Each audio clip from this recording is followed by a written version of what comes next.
¿Cómo nos afecta a todos los humanos la química de nuestros cerebros? Está en nuestra mesa Juan Antonio López Benedí y nos va a hablar del código de las emociones. Bienvenido, primero, un placer tenerlo aquí. ¿Las emociones tienen un código que podemos descifrar, podemos aprender a modificar? ¿Cuál es el camino? Pues sí, esa es mi experiencia y mi investigación desde hace muchos años hasta llegar a concretarlo. Hay muchas tradiciones que hablaban de un lenguaje originario de la humanidad, incluso la referencia bíblica de que con la Torre de Babel ese lenguaje se perdió y se multiplicó. Para mí, ese lenguaje tiene que ver con este código. Y por eso en el libro hablo de esa propuesta antropológica, esa hipótesis, ¿no?, de cómo surge el lenguaje humano cuando hay necesidad de expresar un impulso emocional.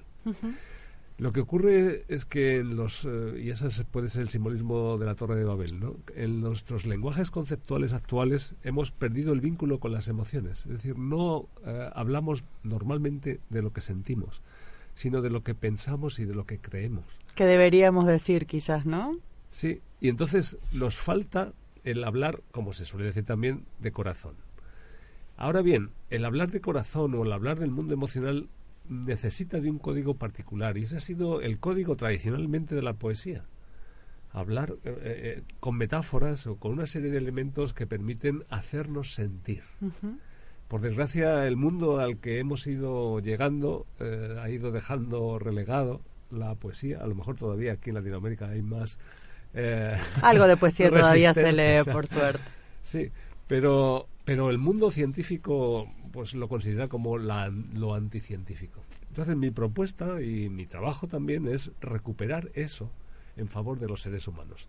Porque si no, podemos correr el riesgo de convertirnos en robots, de que demasiada técnica, demasiada conceptualismo, demasiada intelectualidad y demasiado aplicación operativa para poder manejarse en el entorno social nos haga olvidar que somos seres humanos y que tenemos corazón. Ahora bien, no se trata tampoco de que por tener corazón dedicarse a reír o llorar. Ahora, perdón, doctor, tenemos corazón, pero sentimos con la cabeza. Eso yo lo discuto, pero lo respeto. No, digo, es en verdad una afirmación que intenta hacer pregunta. Sí. Todavía no lo sabemos. Hay un libro de Punset que habla de eso, ¿no? Que el alma está en la cabeza. Sí. Pero yo discuto eso. También publiqué otro libro que es el de la inteligencia del corazón. Yo creo que el corazón tiene su propio lenguaje y tiene que ver más con la música. Entonces nosotros nos hacemos conscientes de lo que sentimos con nuestra cabeza, pero sentimos con el corazón y con todo el cuerpo, no solo con el corazón. Por eso en el libro del corazón inteligente hablo de la inteligencia. Es algo así como que el corazón vibra una frecuencia específica que la percibe el cerebro como sentimiento, algo así sería. Sí, hay en la zona del hipotálamo hay una conexión directa con el corazón y hay estudios sobre esto, de cómo el corazón se comunica directamente con el cerebro y el cerebro reinterpreta esas impresiones y las convierte en un lenguaje conceptual. Pero el corazón tiene su propia dinámica de lenguaje y además una función de inteligencia absolutamente primordial. Yo he hablado con algunos psicólogos que me dicen que el corazón es simplemente un músculo, pero no es cierto. El corazón tiene una función de inteligencia fundamental para la vida, porque no solo envía sangre, sino que tiene que calcular qué cantidad de sangre exactamente necesita cada parte del cuerpo. Y si se equivoca, tenemos un derrame o tenemos una falta de sangre. No, el impulso del corazón no es solo mecánico, es algo mucho más depurado. Y a ese mismo nivel y por eso físico, nuestras emociones también determinan el pulso sanguíneo, digo. Por supuesto, se altera y hay estudios donde se ha visto cómo el electrocardiograma se altera con las emociones. Eso es algo muy conocido, ¿no? Nosotros actuamos sobre el corazón y el corazón actúa sobre nosotros. Y es importante que ahí haya coherencia y armonía. Entonces no se trata de discutir quién vale más, si el corazón o la cabeza o el vientre, que también es importante, ¿no? El mundo pasional o el mundo de los impulsos de deseo, ¿no? Todo es importante. Y no se trata de ver qué tiene más importancia que lo otro, que es a lo que estamos acostumbrados a competir y a ver quién vale más, ¿no? Bueno, ahí está. ¿Cómo convive? ¿Cómo hacemos que convivan las emociones con lo que decías vos antes, que tiene que ver con la estructura lógica de pensamiento. Somos lógicos, o intentamos serlo, todo el tiempo. Incluso a la hora de evaluar nuestras propias emociones. Buscamos lógica y respuestas todo el tiempo, y a veces las emociones no nos dan respuestas, ¿no? El tema es que las emociones a veces no nos dan respuesta porque esa no es su función. La función de las emociones es motivarnos para la vida. Lo que debemos encontrar, donde debemos de encontrar respuestas es con la mente, con el cerebro. Pero no es cierto que seamos tan lógicos. Es decir, somos mucho menos lógicos de lo que creemos. Yo tengo una teoría, pero necesito que usted me explique por qué. Usted dice en su libro, y lo dice desde su lugar de psicología, lo han ratificado neurocientíficos, lo dicen, no sé, otras ramas de la medicina como la homeopatía y hasta las creencias populares. Cuando cambiamos nuestro estilo de pensamiento, cambiamos nuestros circuitos neuronales. Sí. Entonces, ¿por qué los humanos tropezamos siempre con la misma piedra y vamos hacia lo que sabemos que no funciona y lo hacemos igual? ¿Cómo cambiamos estos circuitos? Porque no somos tan lógicos y porque no todo se gestiona en nuestro cerebro, sino que hay impulsos básicos, es decir, también hay medido. Cuando nosotros tenemos una percepción del entorno, hay una primera respuesta que es intestinal, es decir, y esa respuesta nos viene desde la época de las cavernas y normalmente tiene una tendencia paranoica, es decir, nos asustamos o nos ponemos alerta de cualquier cosa que ocurra en el entorno. Esos son milésimas de segundo. Llega esa información al cerebro y con eso estructuramos y en base a eso generamos prejuicios.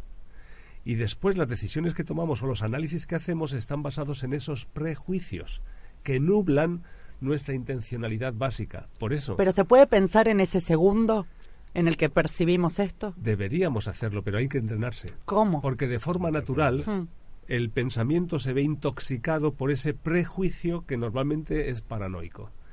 Y ese es un condicionamiento que tenemos todavía en nuestro código genético desde la época de las cavernas. Hablábamos del código genético con Donato hace un rato.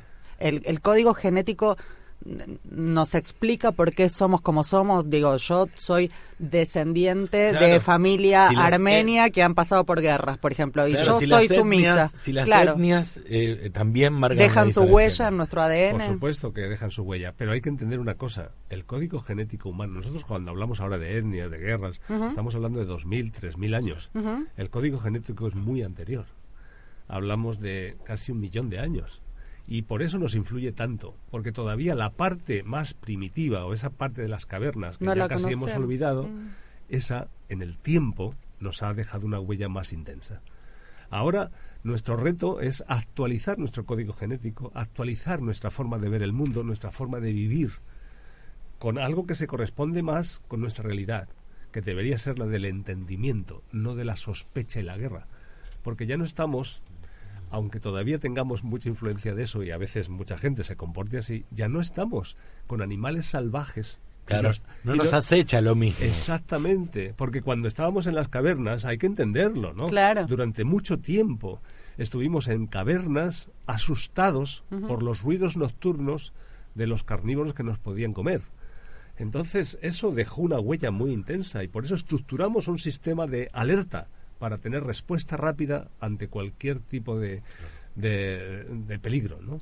Estamos conversando con el doctor Juan Antonio López Benedí. Él escribió El Código de las Emociones y tenemos muchísimas preguntas respecto de... Bueno, hoy le preguntaba también qué era hermenéutica. Me comentó que esto tenía que ver con una filosofía que se basa en la interpretación. También sé que ustedes... digamos, dentro de su campo de acción están el estudio de los sueños, la hipnosis y la risa. Sí. Absolutamente fundamentales en nuestra vida, claro. Los tres.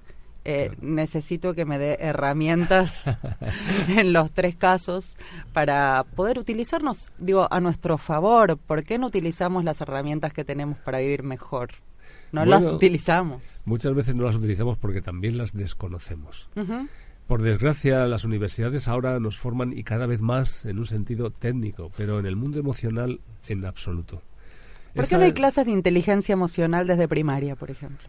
Eso es algo que se está pretendiendo y de hecho hay proyectos en los que me han invitado para trabajar la inteligencia emocional en los colegios. Mi tesis doctoral también tiene que ver con eso, con el formar profesores desde ese mundo de valores, desde lo simbólico y lo emocional.